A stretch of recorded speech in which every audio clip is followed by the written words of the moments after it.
This is the mausoleum at Frogmore, close to Windsor Castle, where Queen Victoria and Prince Albert the Prince Consort lie buried. As a great-great-grandson, I've always had a considerable fascination for them and the influence they exerted. This film focuses perhaps rather on Prince Albert, who was responsible for some of the things we take for granted in this country today. He helped fashion the constitutional model of our monarchy. He had a hand in social reform. He was a patron of the arts, and he built some of his family's great houses.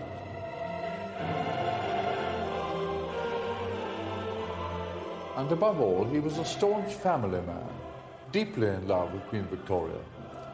When he died at the tragically early age of 42, his broken-hearted queen was left to mourn her husband for the remaining 40 years of her reign.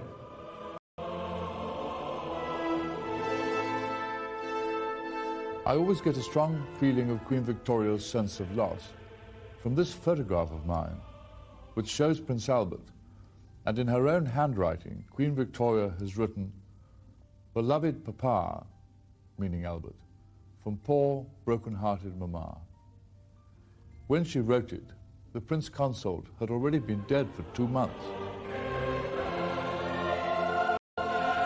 No human power will make me swerve from what he decided and wished.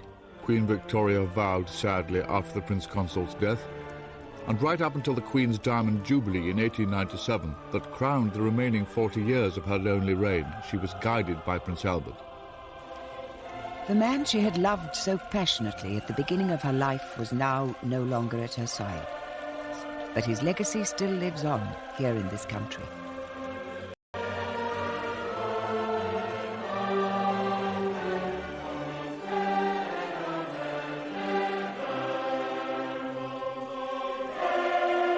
He designed and built royal palaces. He modernized existing ones. Organizations that he headed put up great buildings.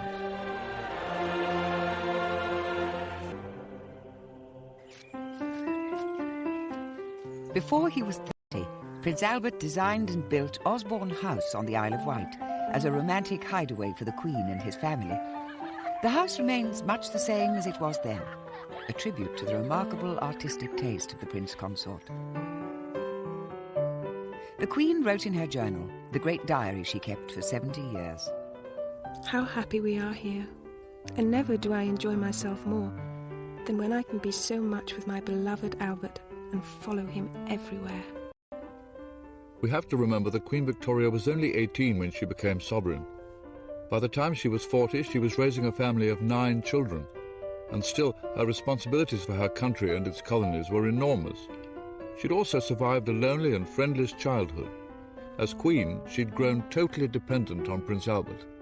Victoria wrote, "Consequently, I owe everything to dearest Papa, Albert. He was my father, my protector, my guide and adviser in all and everything. My mother, I might almost say, as well as my husband.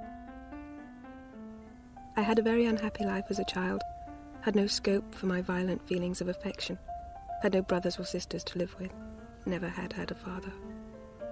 Princess Victoria's childhood was spent at Kensington Palace a few years after the Battle of Waterloo. Her father had died before she was 1, and Victoria was brought up by her mother, the Duchess of Kent, and her close confidant, Sir John Conroy.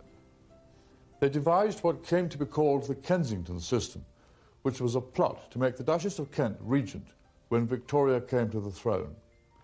Their scheme was to manipulate and coerce the young child into doing what they wanted. The young princess was kept isolated, here in these apartments, away from the royal court and even separate from other children. Princess Victoria was carefully shielded and protected. She had to sleep in the same room as her mother until the day she became queen. Not having many young friends, and no brothers or sisters of her own age, the young Princess Victoria made these dolls. There were well over 100 of them. They were all made in the likeness of adults, and they became, in a way, a substitute for childhood friends. In short, the princess's upbringing It was hardly the right kind of training for a monarch, and it says something of the strength of character shown by the future Queen, that she survived her time in Kensington Palace at all.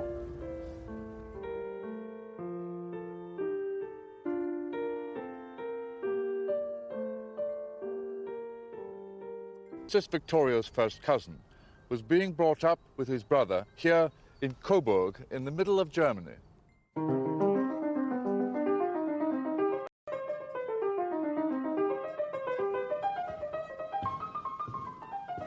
The boys were raised here in Schloss Rosenau. Their parents were separated. The mother had gone away and their father was often out of town. But in spite of that, they did manage to have a very happy childhood. It was Prince Albert's uncle, Leopold, later King of the Belgians and brother of the Duchess of Kent in London, who had decided early on that there'd be an arranged marriage between the two cousins, Victoria and Albert. Now, for the relatively minor house of Saxe-Coburg here in Germany, to be linked by marriage to the English sovereign represented a considerable increase in status. But what young Prince Albert lacked in wealth, he made up for in hard work and artistic and intellectual ability. Albert and his brother Ernest were not only composers and pianists, but they were also considerable draftsmen. All of these by Albert. And the interesting thing is, I think this one here was done when he was only 7.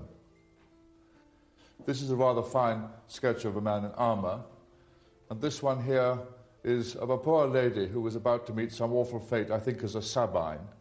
Both of them were done when he was only 13. The brothers were great lovers of natural history, and they started a small collection which later became a museum. Here are some examples of what they had collected. They're predominantly birds, and this was an interest which, certainly in the case of Prince Albert, was something which was to be with him all his life.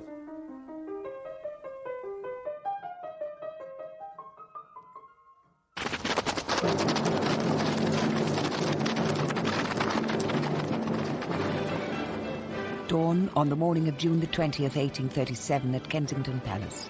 The Lord Chamberlain of England and the Archbishop of Canterbury had ridden through the night from Windsor Castle.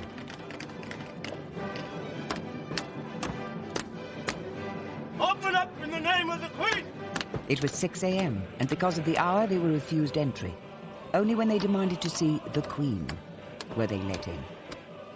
Princess Victoria was woken and informed in this room that her uncle, King William IV, had died during the night. Dressed still in her nightclothes, the 18-year-old now found herself queen. Victoria had a remarkable first day as sovereign here in Kensington Palace. She began by captivating all those attending her first Privy Council meeting here in this room.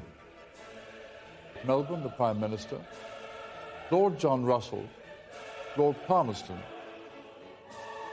the great Duke of Wellington, and Sir Robert Peel. That night, the Queen also removed herself from the clutches of her mother and abolished the Kensington system. In the evening, one word proclaiming her new independence appeared prominently 5 times in her diary. Alone. Quite alone. Of course quite alone. And at 9 came Lord Melbourne, whom I saw in my room. And of course, quite alone. But the young Queen was not alone.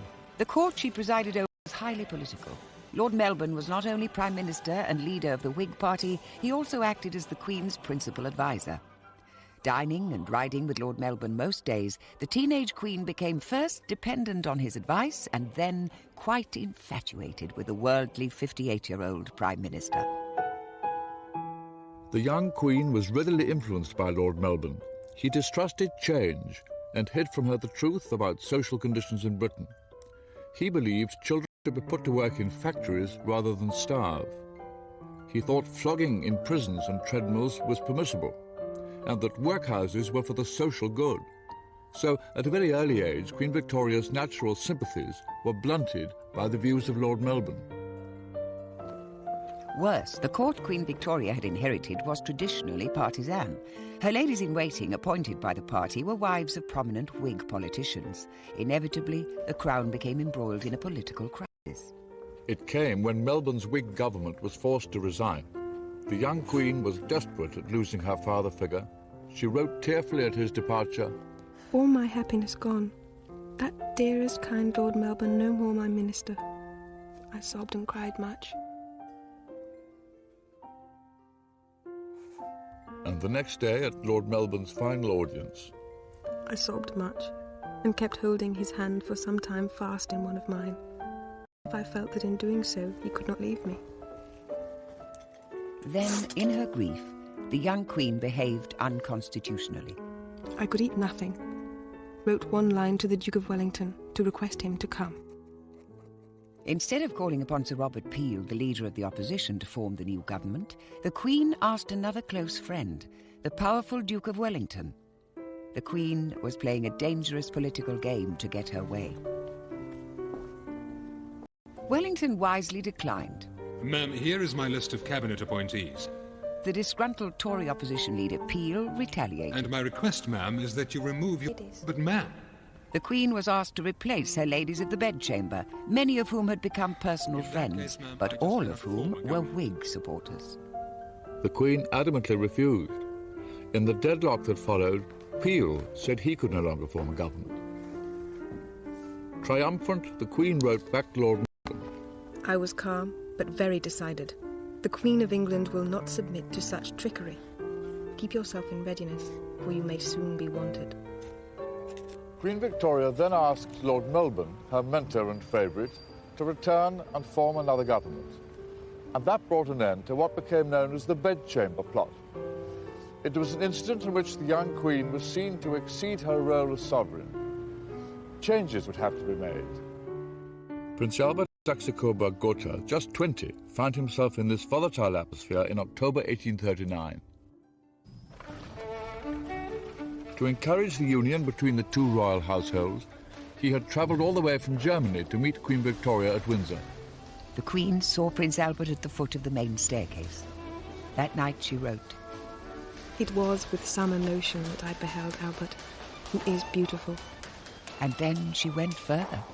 Albert really is so excessively handsome. Such beautiful eyes, an exquisite nose, and such a pretty mouth. A beautiful figure, broad in the shoulders, and a fine waist. In an instant, Queen Victoria had fallen hopelessly in love. By protocol, the Queen had to propose. Within 5 days, she had asked Prince Albert to marry her. Albert wrote, Dearest, greatly beloved Victoria, how is it that I have deserved so much love, such affection? Heaven has sent me an angel whose brightness shall illume my life. In body and soul, ever your slave, Albert. What started as an arranged marriage had been transformed and became one of the most important in British history. It took place in St. James's Palace in February 1840. But on the wedding day itself, the Times could only sneer about the young foreigner marrying the Queen. The Prince began diligently looking for roles that would enhance his prestige and influence. First, he turned his energies to reorganizing the antiquated royal household. But Prince Albert's most pressing concern was to ensure the monarchy stood once and for all above party politics. With the Queen now expecting a child, it was suggested that Prince Albert should replace Lord Melbourne and act as her principal advisor. He seized the chance. The Home Secretary, Your Majesty. From then on, he took notes of ministerial meetings and drafted all the Queen's government letters. I resolutely hold myself aloof from all parties. I speak openly with the ministers on all subjects. I endeavour quietly to be of as much use to Victoria in her position as I can.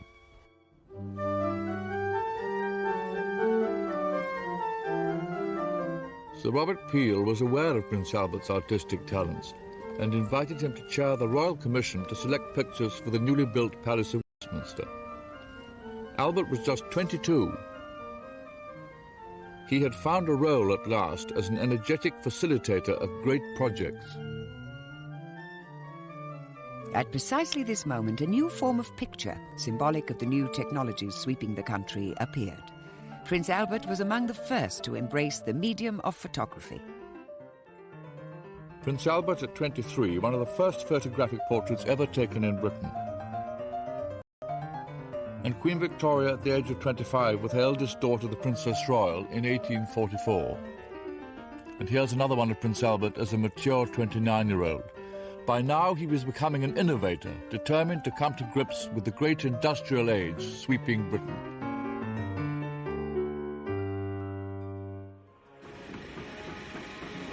Britain and the rest of Europe were going through a dramatic change. The Industrial Revolution was producing great factories and railways. But alongside that came another kind of revolution, social unrest. As people's earnings and rights increased, so did their aspirations. But living conditions in the centres of work did not keep pace. Prince Albert, rather than the Queen, was aware that the times were dangerous. As royal houses on the continent began to buckle and fall under popular revolution, the Prince's diary for 1848 reflected his growing concerns. 7th of March. The property of the French royal family is sequestered at Paris. 10th of March. Riots in Munich. 17th of March. Great riots among the peasantry in Swabia. 18th of March. News of revolution in Berlin. 4th of April. Disquieting views from Ireland. 11th of April. Increase in anarchy in Germany. 18th of April. A long conversation with Lord Shaftesbury as to what can be done for working classes. The view of the great social reformer Lord Shaftesbury was that Prince Albert should use his increasing power and prestige to put himself At the head of all social movements in art and science, and especially of those movements as they bear upon the poor, and thus show the interest felt by royalty in the happiness of the kingdom. Lord Shaftesbury suggested that Prince Albert view a new type of housing that was being built in London for workers. Fit neither for man nor beast. Shaftesbury then asked him to chair a meeting of the Society for Improving the Condition of the Labouring Classes, a new organisation building experimental mass housing. I have just come from the model lodging house, the opening of which we celebrate this day. And I feel convinced that its existence will, by degrees, cause a complete change in the domestic comforts of the labouring classes. It will show to those who possess capital to invest that they may do so with great profit and advantage to themselves, at the same time dispensing those comforts to the poorer brethren. Prince Albert decided to put the royal family to work. Against a background of demonstrations by the Chartist movement, the milder reflection here of the republicanism sweeping Europe, the royal family was seen increasingly among their subjects. The prince himself took a number of roles as president of charitable and educational organizations, opening new hospitals and libraries. He tried to convey his genuine social concerns to the Queen. In April 1848, the Chartist movement expected to march on Parliament with 500,000 men, but only 23,000 turned up. Prince Albert wrote, We had a revolution yesterday, and it went up in smoke. The law was victorious. I hope this makes a good impression on the continent.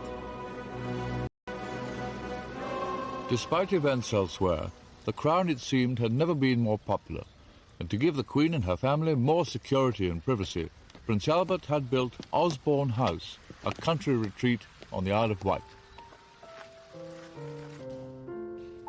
Dispensing with architects and working with expert builders like Thomas Cubitt, Prince Albert found time to design and supervise the building of Osborne House himself. Its conception tells us much about the prince's ideas for fusing art with modern technology. This is the drawing room used by the Queen and her family after dinner. The Prince Consort had designed it in an L shape so that the Queen and her guests could sit here, undisturbed by the gentlemen playing billiards in the other part of the room. Queen Victoria actually played billiards herself here sometimes in the afternoons.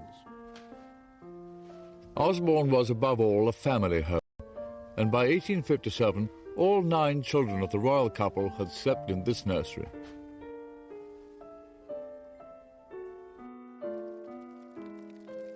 Osborne House has been left today as though the royal couple still lived there.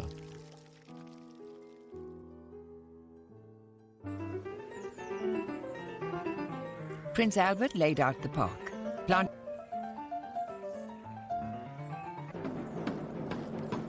A model fort was built by Prince Albert to teach military manoeuvres. Come on, you men! That is good. There was an extensive nature museum like the one of his childhood. What is this eagle called? White-tailed eagle. And how fast can it fly? I would say that. But even at Osborne, the Queen was never far from the duties of state. Prince Albert had become the power beside the throne as he sat next to his wife drafting her letters. But she was clearly frustrated about the way successive governments had failed to recognize his services to the country. Victoria wrote, Oh, if I only could make him king. To compensate, the Queen had a second door made leading into the council room at Osborne so that they could enter simultaneously for council meetings.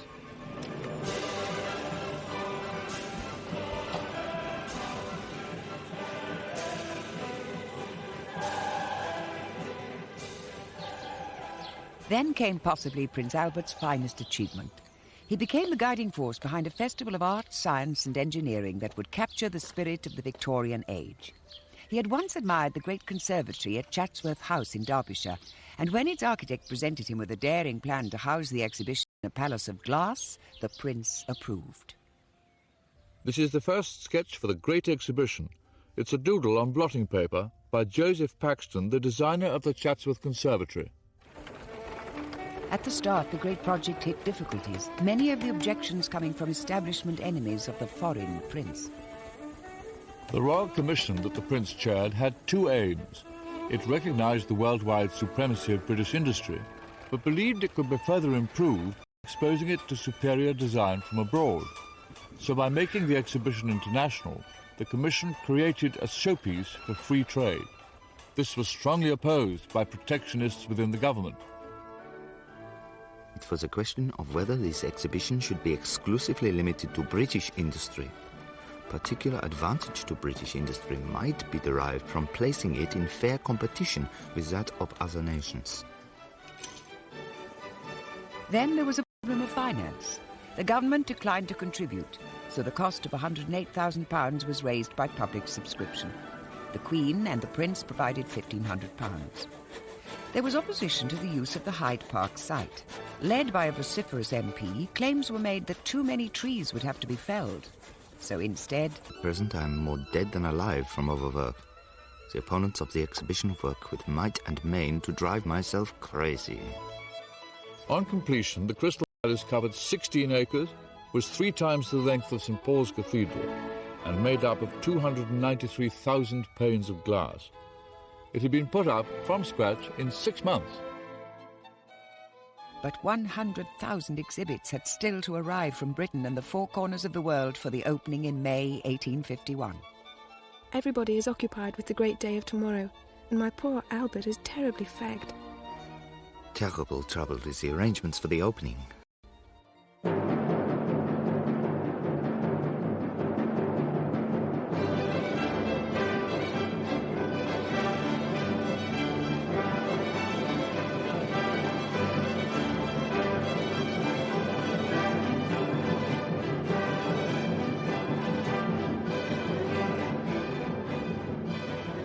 This day is one of the greatest and most glorious days of our lives, with which, to my pride and joy, dearly beloved Albert is forever associated.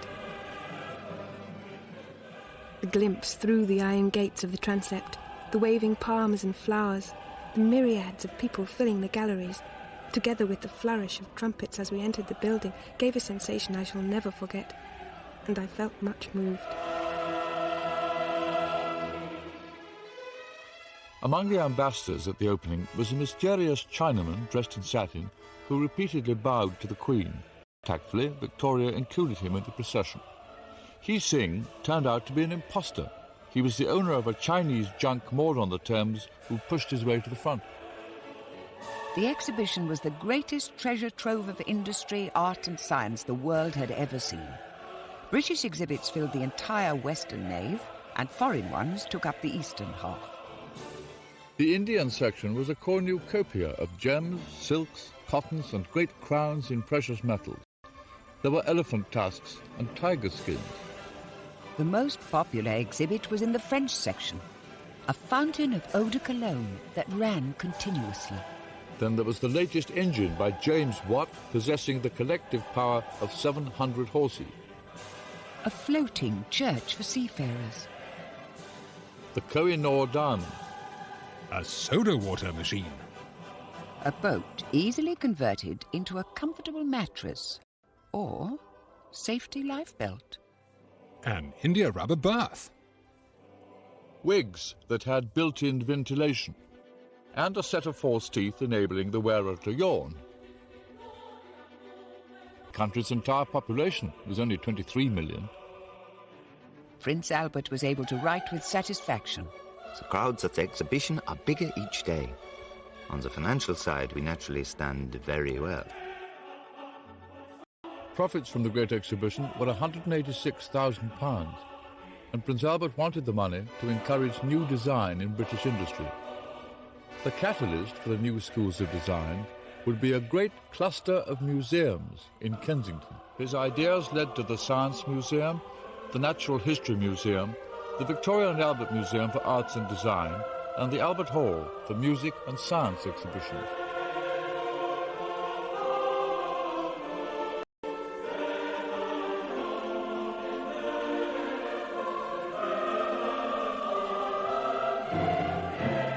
Although they weren't completed in his lifetime, the museums remain Prince Albert's greatest legacy to this country. And they extended the influence of science, art and design upon industry as a whole.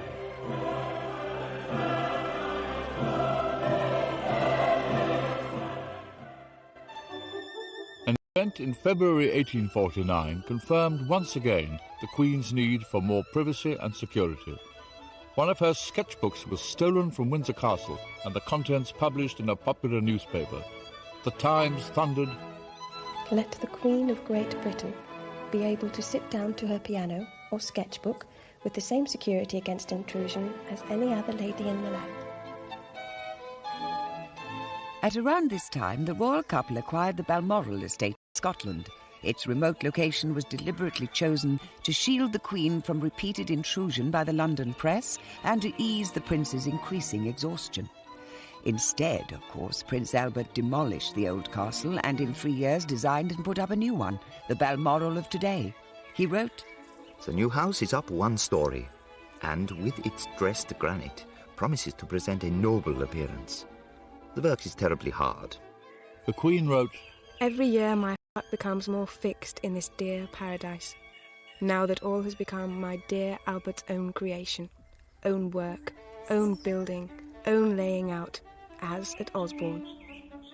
Balmoral was the couple's favourite place of escape. They revelled in the healthy climate and scaled the great surrounding hills. Highland life really captured their imagination, and they became a little bit more Scottish on every visit.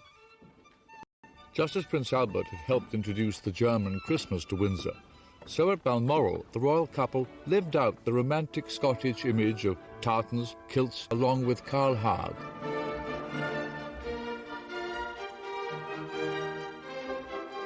Even the gillies were painted.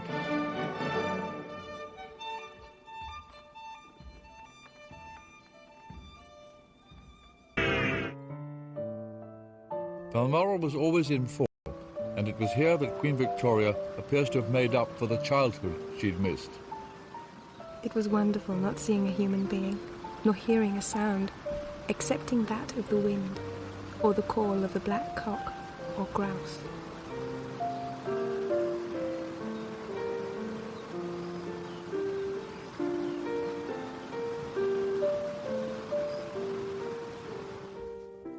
One of Queen Victoria's favourite houses, and certainly the most modest, was here at Otnadusach, on the shores of Loch Mick, about 7 miles from the castle. There were 2 gillies cottages, And when the family wanted to be informal, they came and stayed here on one side, which was joined by a covered passage to the other cottage where the servants were. The Queen wrote, With the washing and cooking and everything going on in a line with one's own dwellings. Court painters recorded the Queen fishing and stalking deer. She was taught by local tenants. A salmon was speared here by one of the men, after which we were very successful. 7 salmon being caught, some in the net and some speared.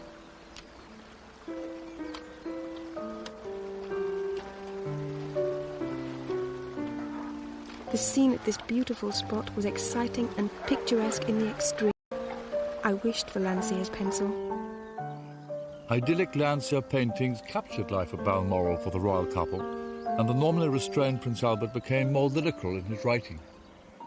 We have withdrawn for a short time into a complete mountain solitude, where one rarely sees a human face, where the snow already covers the mountain tops and the wild deer come creeping round the house. I, naughty man, have also been crawling after the harmless stags, and today I shot 2 red deer.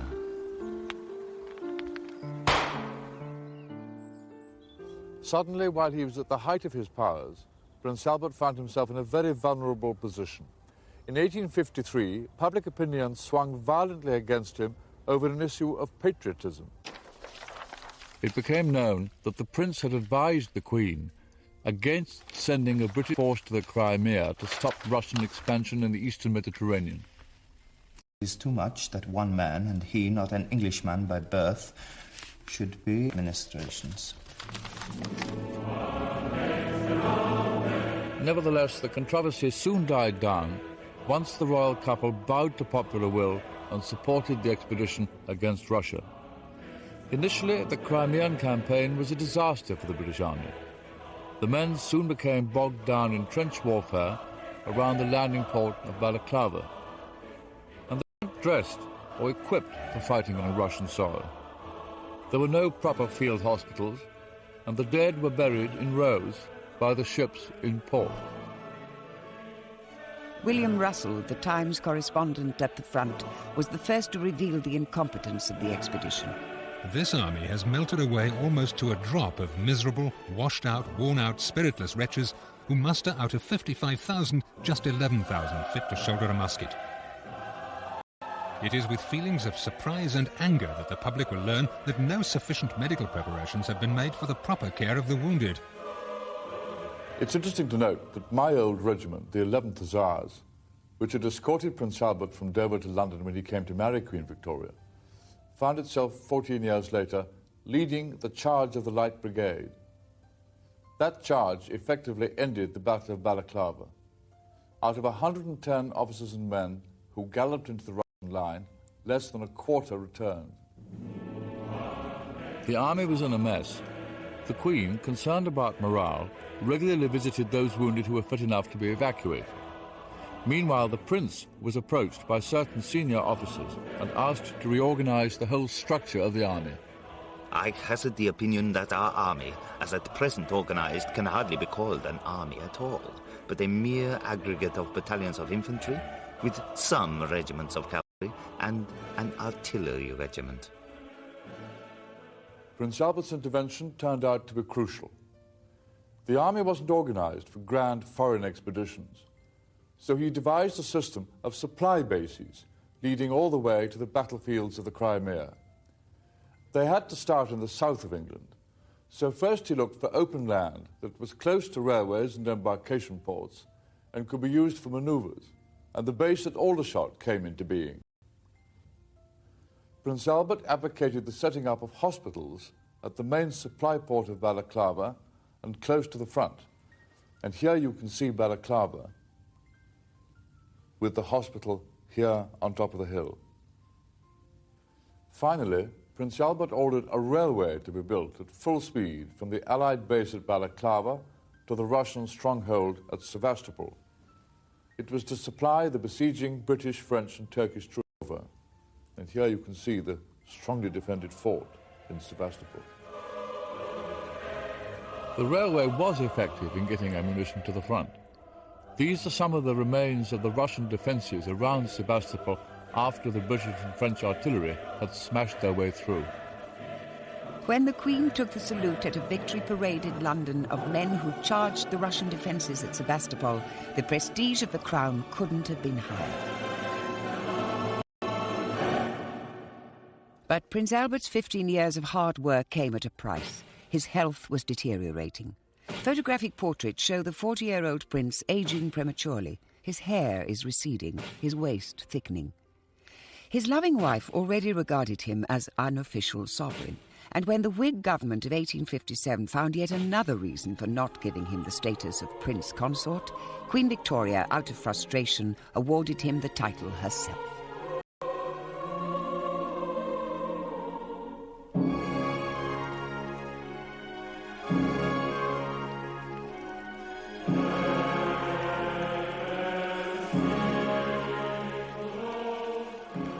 In December 1861, the idyllic marriage was suddenly over.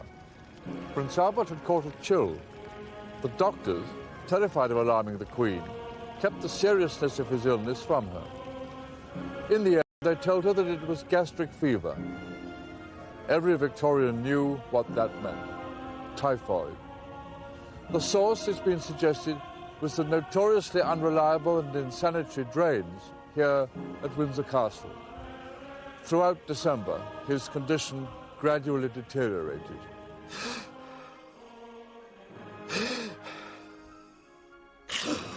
On the night of the 14th, the Queen heard tortured breathing coming from the blue room where Prince Albert lay.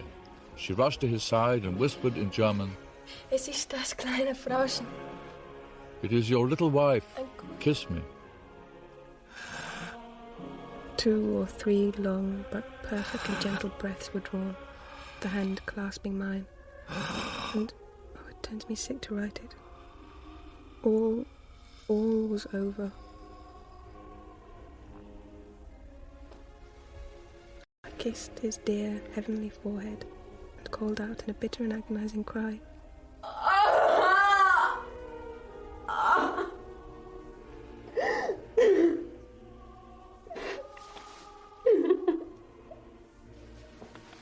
I went to my room, and there sat, gazing wildly, and as hard as stone on my maids. Waking, crying and crying. Doctors warned the Queen not to kiss the body, shown in this photograph for the first time. Then the blue room was carefully and meticulously photographed. For the remaining 40 years of Queen Victoria's reign, it stayed exactly as it was when he died. As the bell of St. Paul's began to toll, the whole country went into mourning. The Queen wore black until the end of her days, and the effigy of the Prince Consort was present at all large family gatherings. A great statue was put up at Balmoral.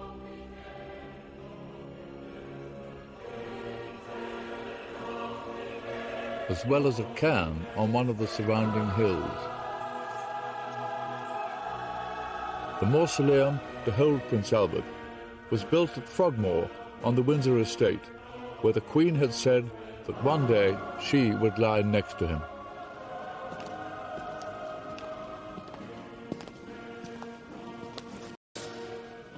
After the Prince Consort died, Queen Victoria cried in her anguish, There is no one left to call me Victorian now.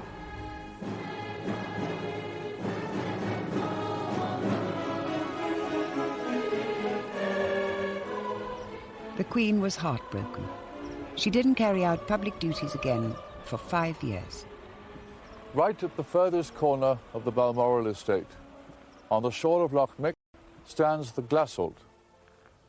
Queen Victoria used to come here to seek solitude after she'd lost Prince Albert. And it was here that she felt she still had some contact with him.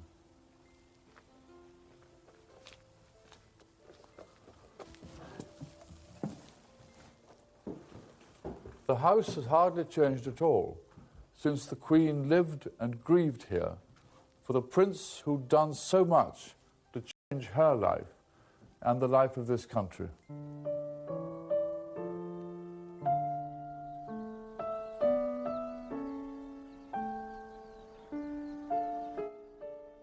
You can see part 2 of Victoria and Albert tomorrow at the same time. On UK History in a Few Minutes, The Face of Tutankhamun.